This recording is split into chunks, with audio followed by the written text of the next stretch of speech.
En el corazón de Valencia. Clara Navarro. Una talentosa fotógrafa. Vive la peor traición familiar imaginable, sus propios padres. Supuestos pilares de la Iglesia del Nuevo Amanecer. Le roban todos sus ahorros de años de trabajo duro. Arruinan su crédito y difunden que está loca para encubrir sus estafas a la congregación y donantes.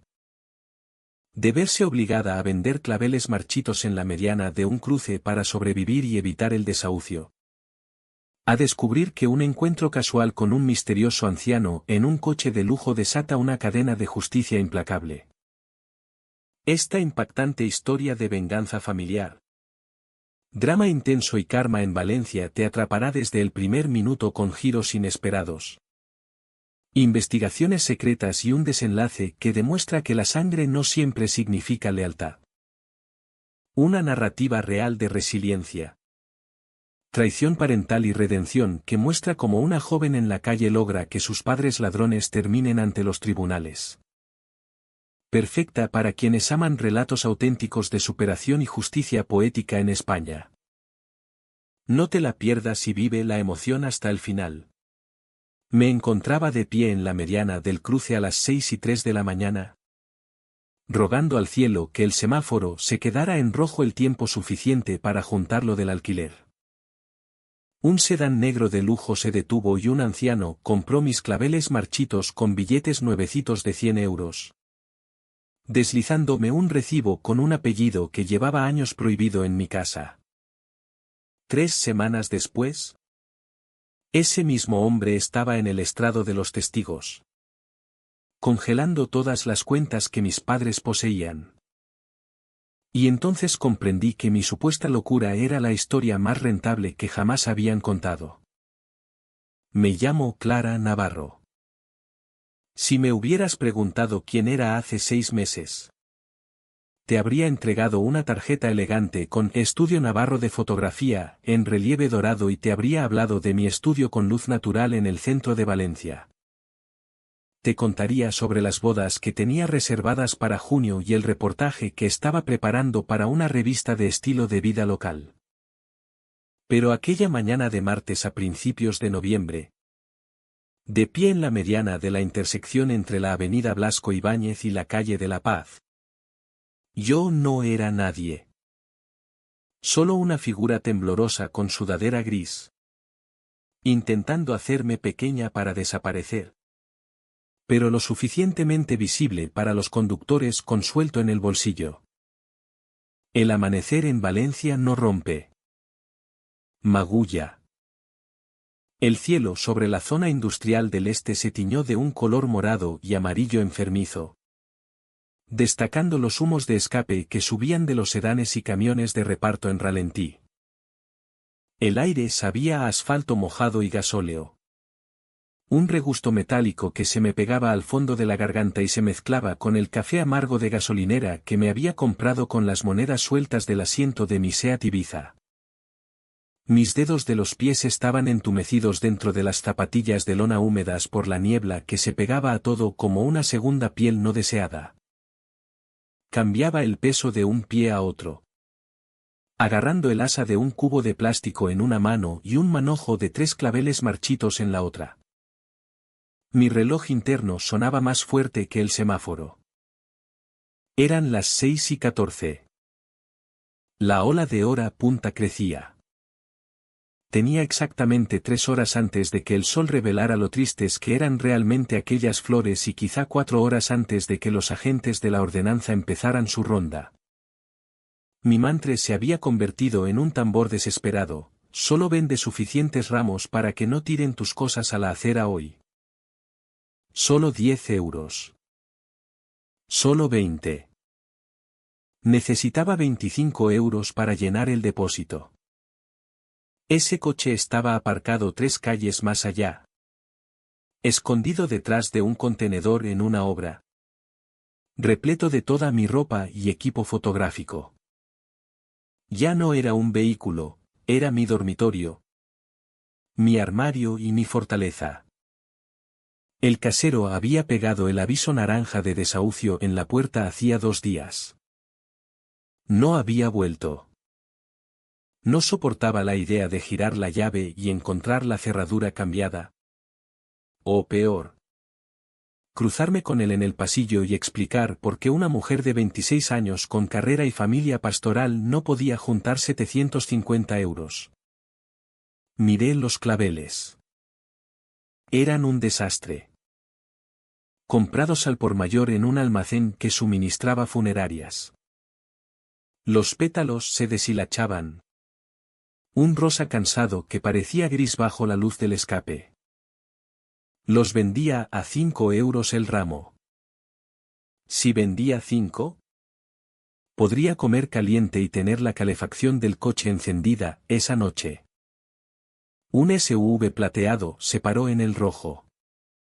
Di un paso adelante, forzando una sonrisa que parecía romperme los labios secos. La conductora. Una mujer de 40 y pico con corte moderno y auricular. Ni me miró. Ventanilla cerrada. Su mundo climatizado y seguro. Retrocedí, el rechazo escocía más que el frío. No era la pobreza lo que me rompía. Era verla, tan visible. Cada coche que se acercaba me hacía latir el corazón contra las costillas. Valencia es lo bastante grande para ser anónima hasta que necesitas que lo sea. Pero lo bastante pequeña para que todos conozcan a alguien. Yo había pasado 4 años construyendo reputación aquí. Había fotografiado la mitad de las sesiones de compromiso del barrio de Las Palmas. ¿Y si la del SV era clienta potencial? ¿Y si el del camión de detrás seguía mi cuenta de Instagram? Me bajé más la capucha. Consciente de mi aspecto, sin maquillar. Ojeras profundas por noches durmiendo sentada al volante. Pelo recogido en un moño desastroso que no era estilo sino necesidad de higiene. Evitaba las miradas. Leyendo matrículas en vez de caras. Por favor que no sea nadie de la iglesia del Nuevo Amanecer. Por favor que no sea nadie que conozca a mi madre. El semáforo se puso verde. El tráfico avanzó como un río de acero indiferente. Volví al bordillo de hormigón. Contando los segundos hasta el siguiente rojo. Saldo en el banco, 9 euros con 42 céntimos. Entonces el sedán negro se deslizó hacia el cruce. Destacaba como un tiburón entre peces. Negro brillante. Pulido como espejo. Ventanas tintadas. No frenó de golpe, se detuvo con un susurro hidráulico. Posicionándose justo a mi lado. Dudé. Coches así no compran claveles de 5 euros a chicas en medianas. Coches así pertenecen a ejecutivos de las torres de vidrio del centro. Que tienen secretarias para comprar rosas. La ventanilla trasera bajó despacio. Olí cuero y climatizador caro antes de verle. Era viejo. Pero no frágil. De granito y alambre de acero. Abrigo de tuid gastado por décadas de inviernos. Pero debajo asomaba un traje de chaqueta impecable. Hecho a medida. Cara de las que ves en placas de bancos o premios de caridad, líneas duras de decisiones difíciles. Ojos azul penetrante e inquietante. No miró las flores. Me miró a mí. Estudió mi rostro con intensidad aterradora.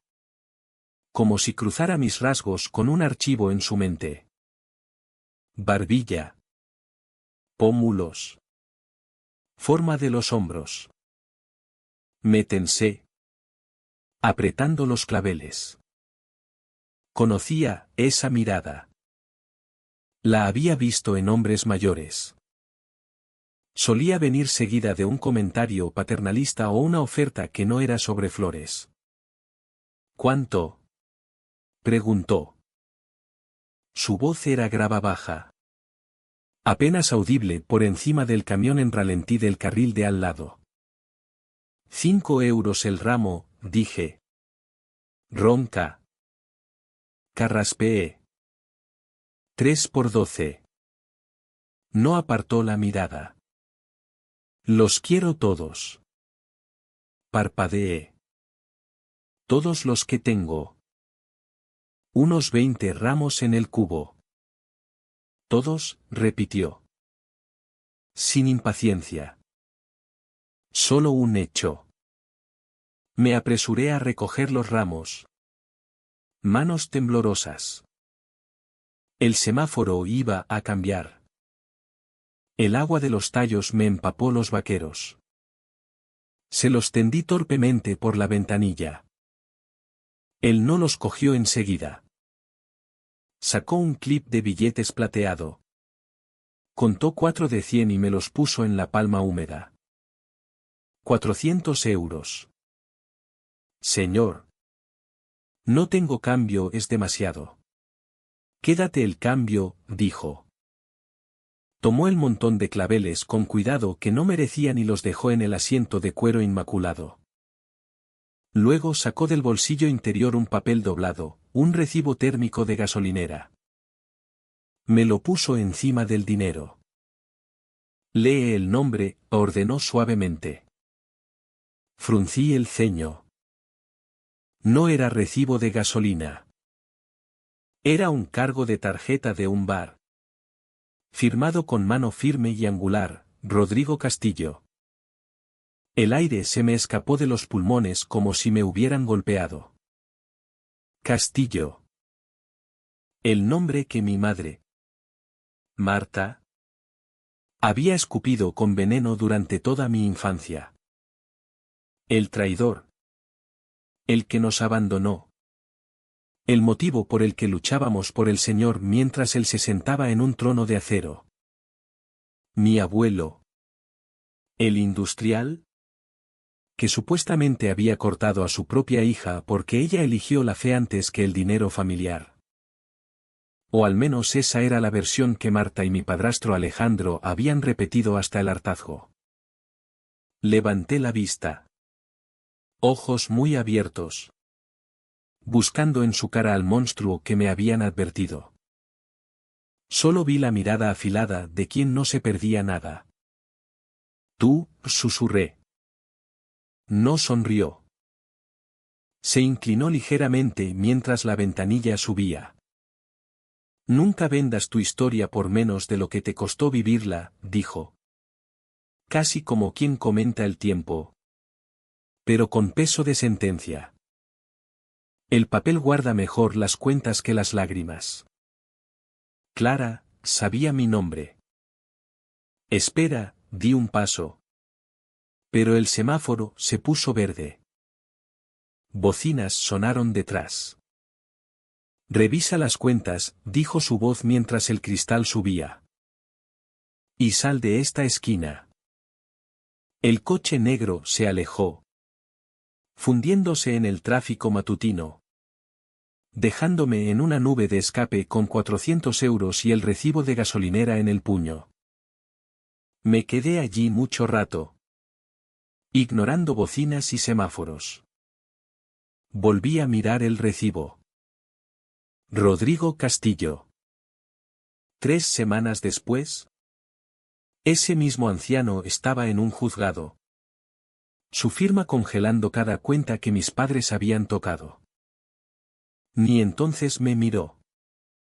Miró al juez. Me llamo Clara Navarro.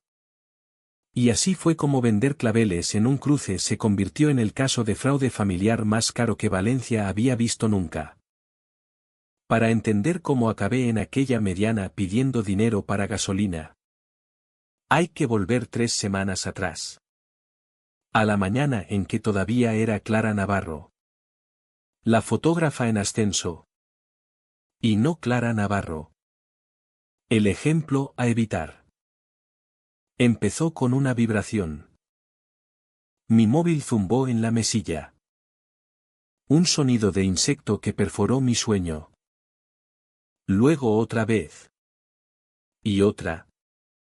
Un ritmo implacable que me sacó de un sueño sobre una sesión de boda en la playa. Me giré, entrecerrando los ojos. El reloj marcaba las 6:15. Las notificaciones se apilaban, todas de la app del Banco Levante.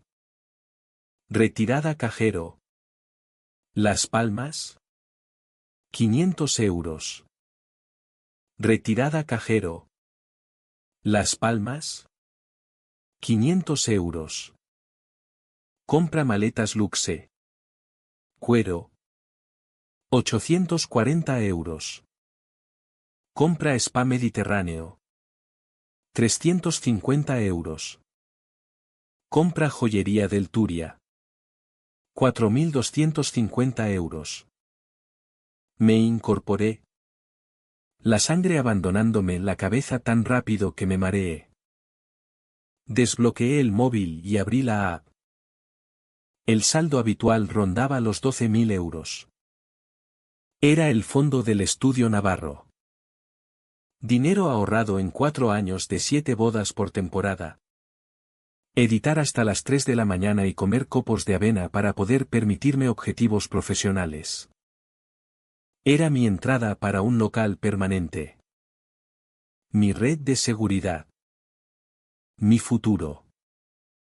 El saldo mostraba 8 euros con 14 céntimos. No grité. No pude. La garganta se me cerró por un pánico absoluto que parecía ahogarme. Llamé al número de fraude del reverso de la tarjeta. Dedos torpes y fríos. La música de espera era un jazz sintetizado alegre que se burlaba de mi corazón desbocado. Me senté en el borde de la cama. Abrazando el edredón. Mirando motas de polvo en la luz matutina. Esperando que alguien me dijera que era un error. Cuando por fin contestó el agente. Su voz era plana. Aburrida. Le expliqué. Palabras atropellándose. Le hablé de los 12.000 euros. Le dije que estaba dormida. Le dije que no había comprado maletas ni joyas. Señora, dijo. Cambiando a tono despectivo. Estas operaciones son con chip presente y PIN correcto a la primera. Cuando el chip y el PIN coinciden, el banco lo considera autorizado. Pero yo no lo autoricé, dije. Voz subiendo a un chillido que no reconocí. Es mi vida entera. Si le dio la tarjeta y el PIN a un familiar. Es un asunto civil. No fraude bancario, recitó. No podemos dar crédito provisional. No se lo di a nadie, grité al vacío. Pero el silencio en la línea trajo la verdad fría, el PIN era 0824. Mi fecha de cumpleaños. Estúpido. Lo sé. Nunca lo cambié. Y solo 2 personas en el mundo. Además de mí. Me habían visto teclearlo. Flashback, 6 meses atrás. Centro de salud. Me había torcido la muñeca cargando equipo en una boda. Mi padrastro. Alejandro. Me llevó porque no podía conducir.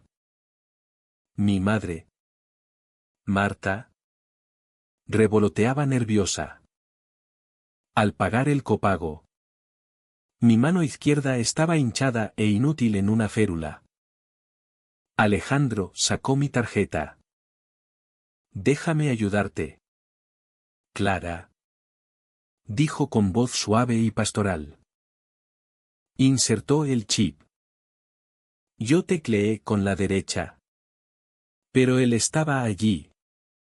Ojos en el teclado. Marta también miraba. Colgué y me tiré al suelo. Volqué el bolso. La cartera estaba vacía donde debía estar mi tarjeta azul del Banco Levante. La última vez que la vi, jueves por la noche. Marta vino a casa llorando. Dijo que había un error en el seguro del hogar. Que necesitaban pago urgente hasta que llegara la nómina de Alejandro el lunes. Pidió agua. Yo fui a la cocina. El bolso estaba en la mesa de centro. Me puse en pie en 3 minutos. Temblando tanto que apenas ataba los cordones. Agarré la bolsa de la cámara, nunca salía sin ella, y las impresiones. Conduje al barrio de Las Palmas en 20 minutos en vez de 30. Manos blancas en el volante. Aún negociaba con el universo, quizás Marta lo había tomado prestado para el seguro y luego compró joyas por error. El barrio estaba tranquilo, céspedes perfectos. Silencio respetable. Aparqué delante de la casa colonial de 2 plantas donde pasé mi adolescencia caminando sobre huevos. El coche impoluto de Alejandro estaba en la entrada. No llamé. Usé la llave escondida bajo la rana de cerámica del porche. La casa olía a vainilla y café caro. Entré en la cocina. Estaban desayunando. Escena de catálogo, luz por la ventana. Cristalería nueva. Pasteles. Jarra de plata. Lirios frescos. Alejandro en polo impecable. Leyendo un folleto de San Aurelio, Misión y Ocio. Marta untaba una tostada.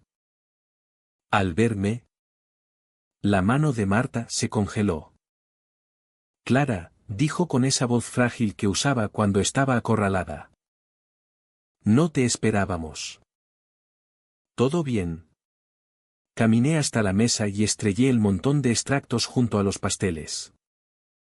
Los vasos tintinearon. ¿Dónde está? ¿Dónde está qué? ¿Cariño? Preguntó Alejandro. Quitándose las gafas. Cara de preocupación pastoral. Mi tarjeta de débito. La que me robasteis del bolso cuando Marta lloraba por el seguro el jueves. La que usasteis para vaciarme 12.000 euros del fondo del estudio.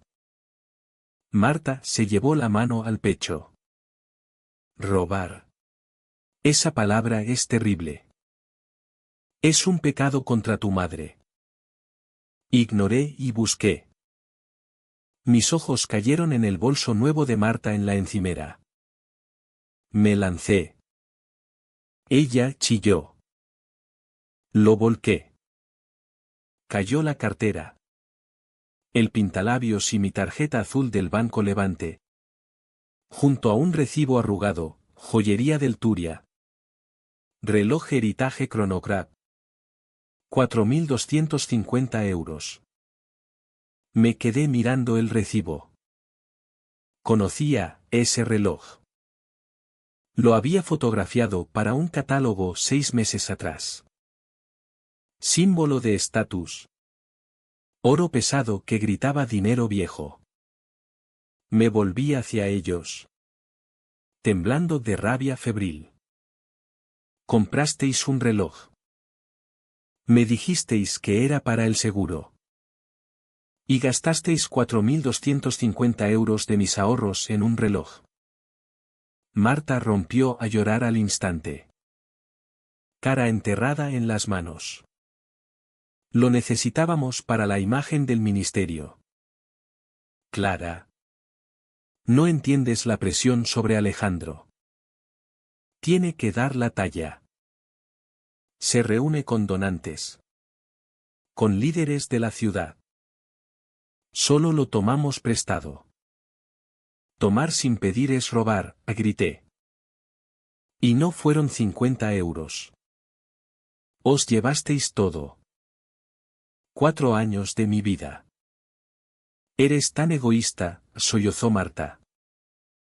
Tienes ese dinero ahí parado mientras tu familia lucha por la obra de Dios. ¿Te criamos? Clara. Nos sacrificamos por ti y ahora nos niegas una pequeña ayuda. ¿Pequeña ayuda?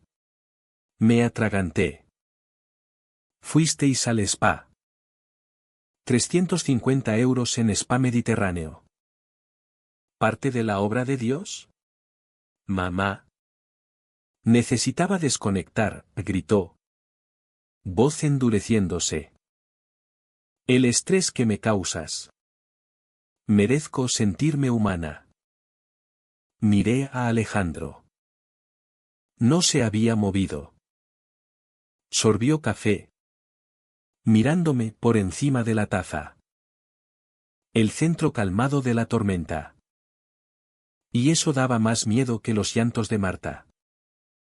Devuélveme el dinero, le dije. Transfiérelo ahora o llamo a la policía. Tengo pruebas. Alejandro dejó la taza con un tintineo suave. Juntó las manos. Clara, dijo suavemente. No vas a llamar a la policía. Vigílame, dije. Alcanzando el móvil. Si llamas a la policía, continuó. Voz nivelada. Tendré que hacer unas llamadas. Creo que tu mayor contrato es con Colectivo Raíces Naturales. La marca de estilo de vida saludable. ¿Verdad? Me congelé.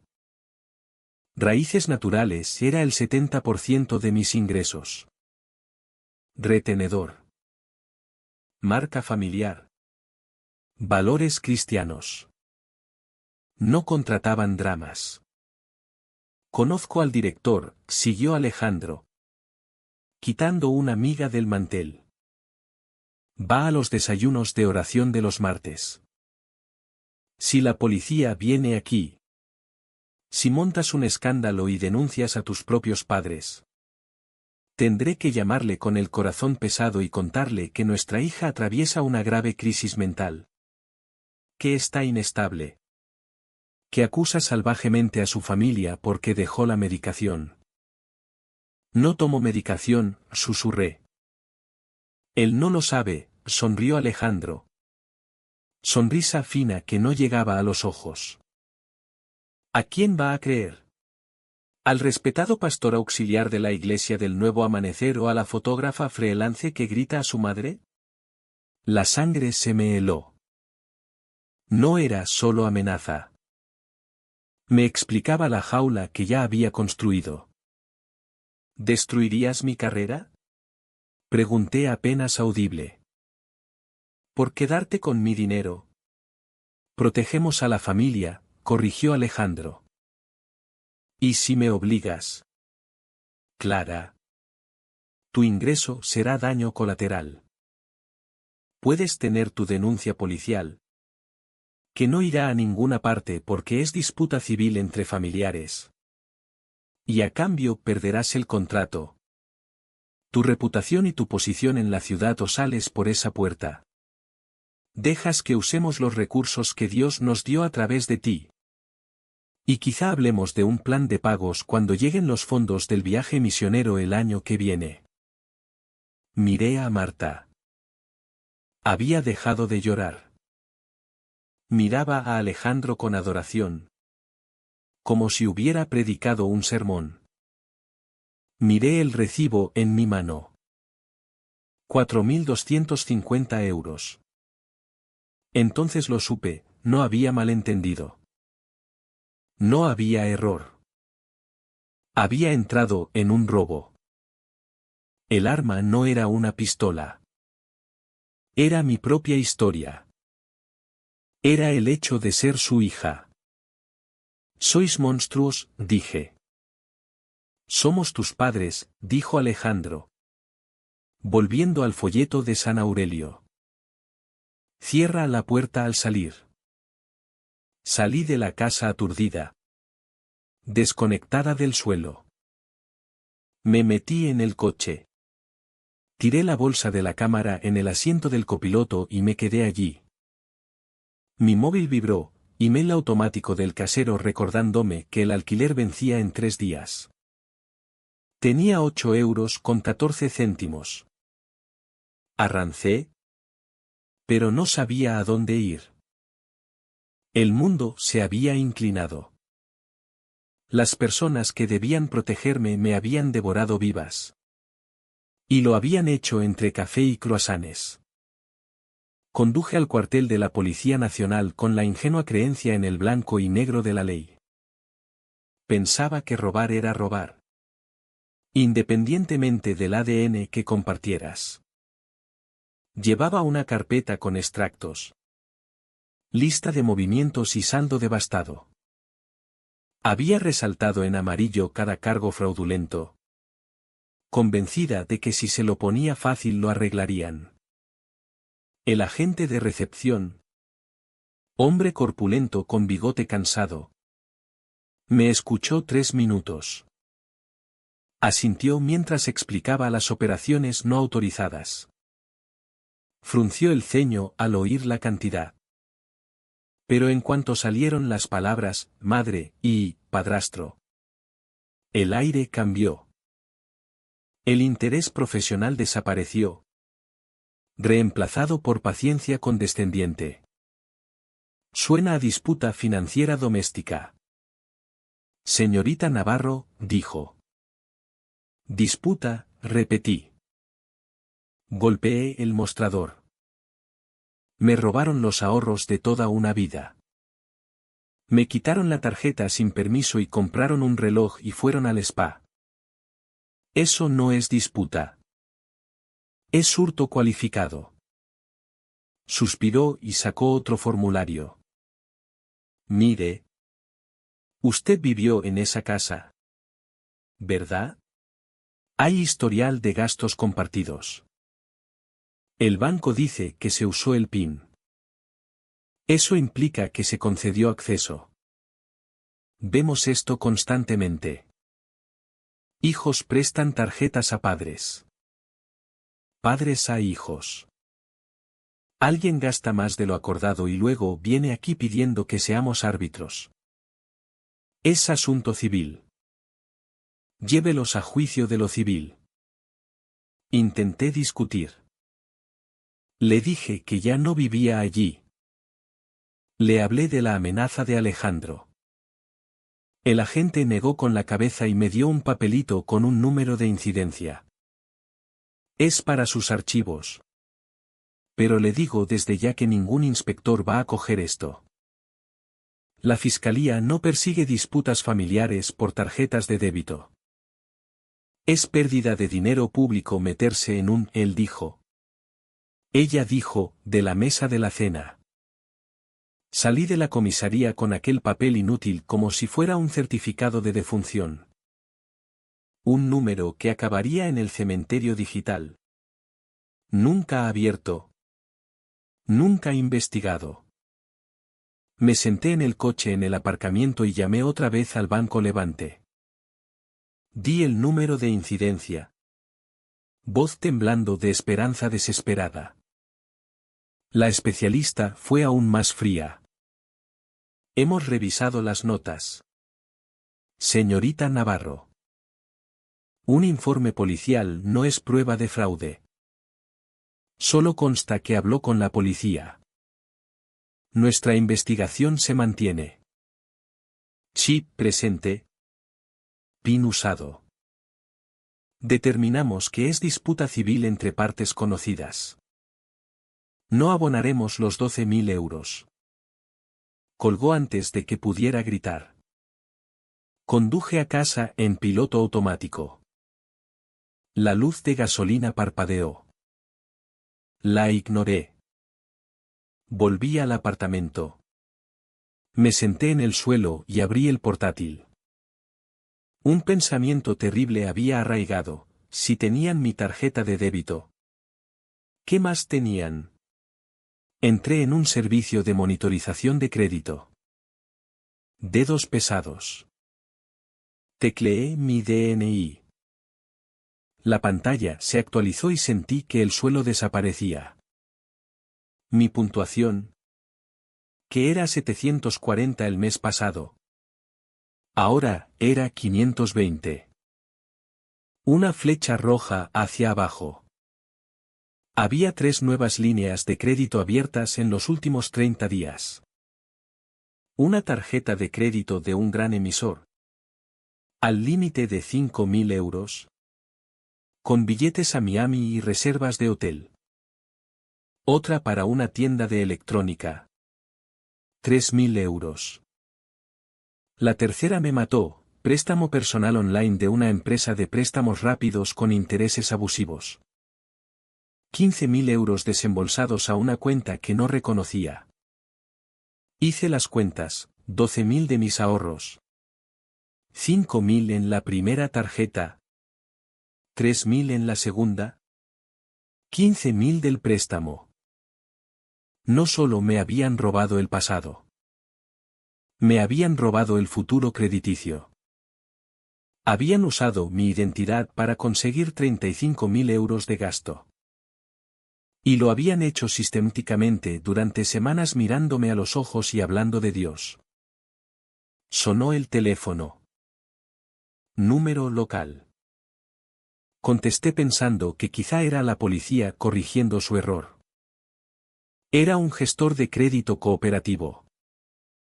Había solicitado un pequeño préstamo para actualizar la cámara 2 semanas atrás. 4.000 euros. Con mi puntuación anterior. Era cosa hecha. Señorita Navarro, dijo incómodo. Lamentamos revocar la aprobación preliminar. Sacamos el informe final esta mañana y ha habido un cambio significativo en su ratio deuda-ingreso. Su puntuación ha caído por debajo del umbral. No podemos continuar. No discutí. Colgué. Luego llegó la segunda ola, el daño profesional. Alejandro había prometido destruir mi reputación si iba a la policía. Ni siquiera había conseguido presentar denuncia penal. Pero él no corría riesgos. Había lanzado un ataque preventivo. Mi correo pitó. Del director de marketing de Colectivo Raíces Naturales. Manos temblorosas al abrirlo. Asunto, pausa del contrato. Hola, Clara. Te escribimos para informarte de que debemos pausar la campaña de estilo de vida navideña.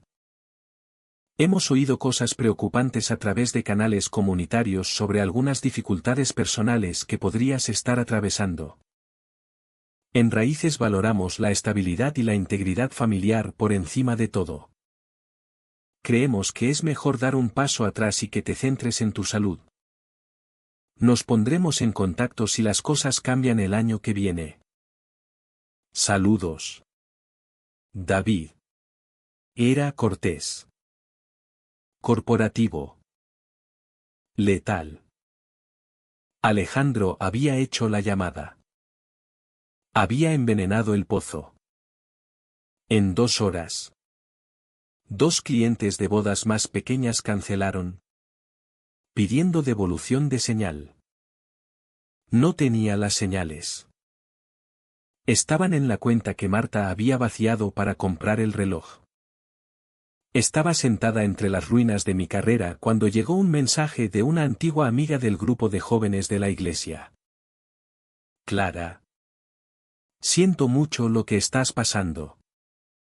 Todos oramos por tu sanación. Fruncí el ceño. ¿Sanación? Luego envió una captura. Era un email masivo. Asunto, oraciones por nuestra hija. Enviado desde la cuenta de Marta. Pero con la firma pastoral de Alejandro. Dirigido a todo el directorio de la iglesia. La asociación de vecinos y la familia extendida. Queridos amigos y familia. Con el corazón pesado os pedimos oraciones. Nuestra hija Clara atraviesa una grave crisis de salud mental. El enemigo ataca su mente, causándole delirios y paranoia. Especialmente sobre temas financieros. Hace acusaciones salvajes y dolorosas contra nosotros y otros. Alegando robo y persecución donde solo hay amor. Estamos trabajando con profesionales para darle la ayuda que necesita. Mientras tanto, si se pone en contacto con vosotros con estas historias frenéticas, por favor no le sigáis el juego. Solo alimenta el delirio. Solo orad por su claridad y paz. La queremos y estamos a su lado en esta temporada oscura. En su gracia. Marta y Pastor Alejandro. Me quedé mirando la pantalla hasta que los píxeles se volvieron borrosos. Era brillante. Era malvado. Los inoculaba contra todo lo que yo pudiera decir. Si ahora enseñaba extractos, me mirarían con lástima y verían a una chica loca agitando papeles. Tal como su madre había advertido. Cualquier defensa sería vista como síntoma. El aislamiento fue inmediato y asfixiante. Bajé al cuarto de la colada esa tarde y mi vecina, doña Gabel, que siempre me preguntaba por la fotografía, me vio venir. Miró al suelo y se metió corriendo en su piso, cerrando con llave audible. Había recibido el email. Yo era la loca del 3B. Al llegar a mi puerta había un papel pegado, aviso de pago o desalojo.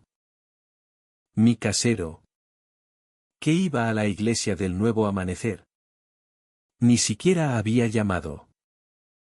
Vio el email. Miró su libro de cuentas. Vio que llevaba 3 días de retraso porque no tenía dinero y decidió cortar pérdidas.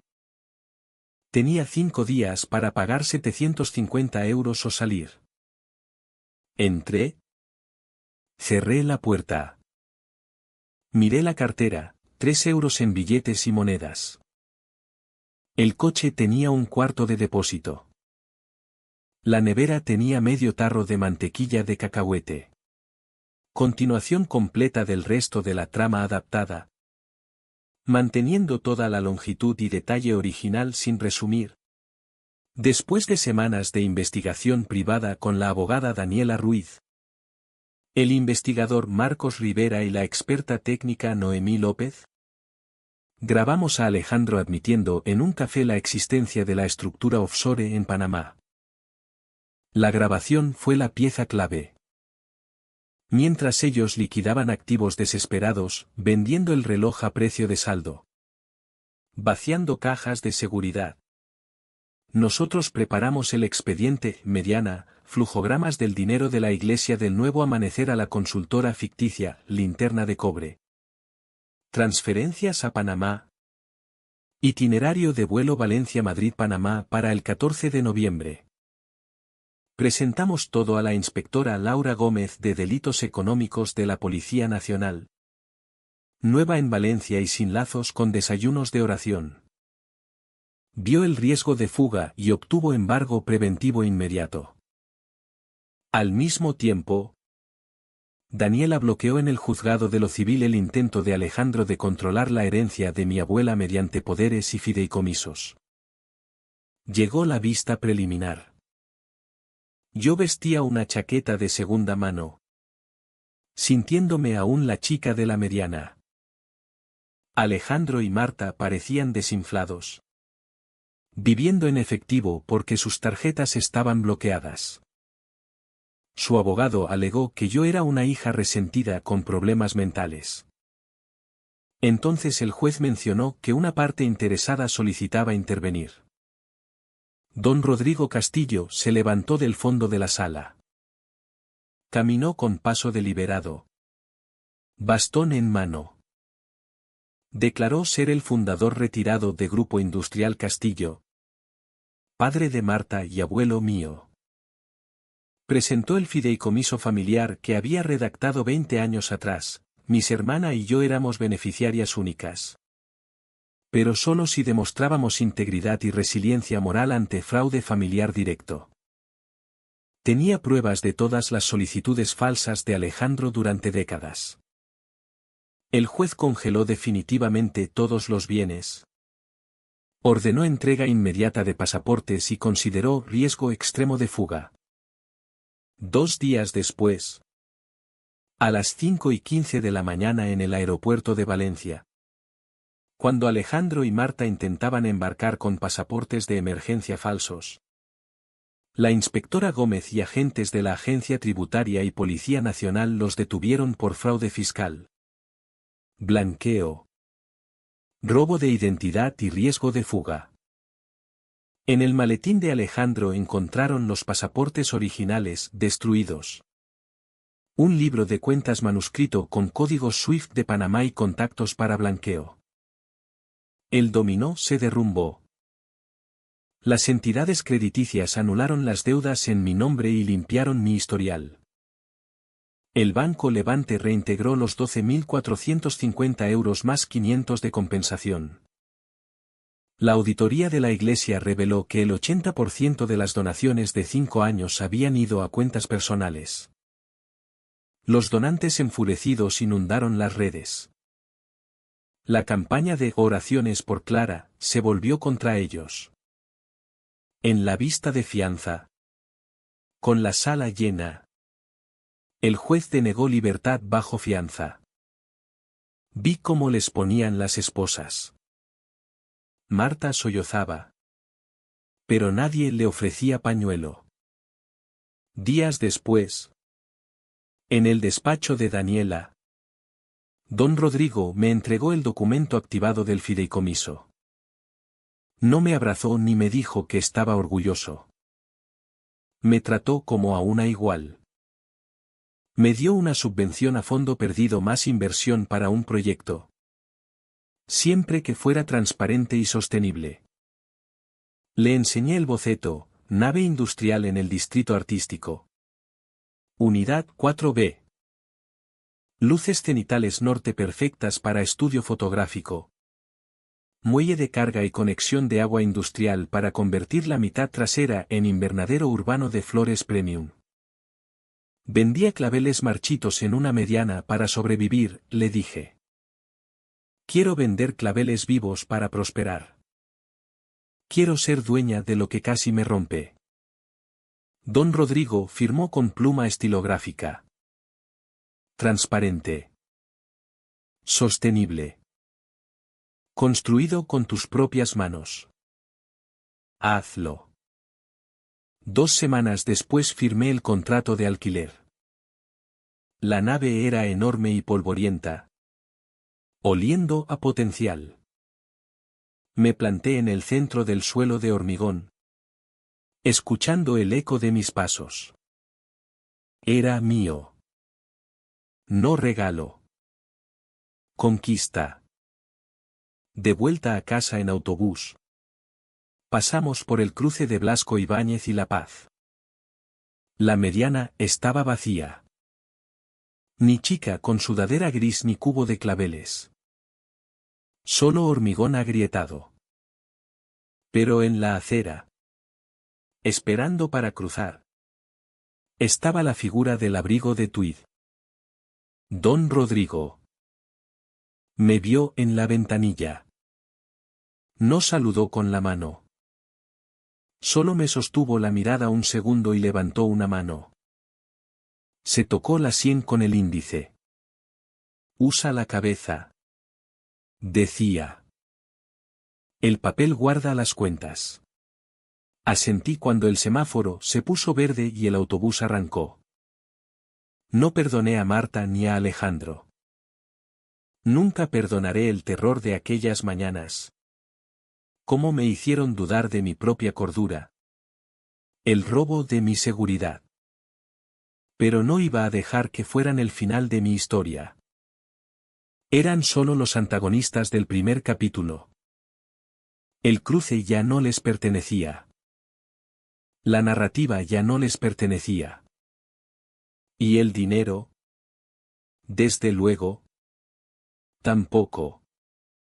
Así fue como pasé de pedir cambio en un semáforo a meter entre rejas a quienes me pusieron allí. No fue realmente venganza. Fue contabilidad. Fue equilibrar el libro mayor. Y os aseguro que no hay sensación igual a mirar un balance y ver que, por fin, estás en números negros.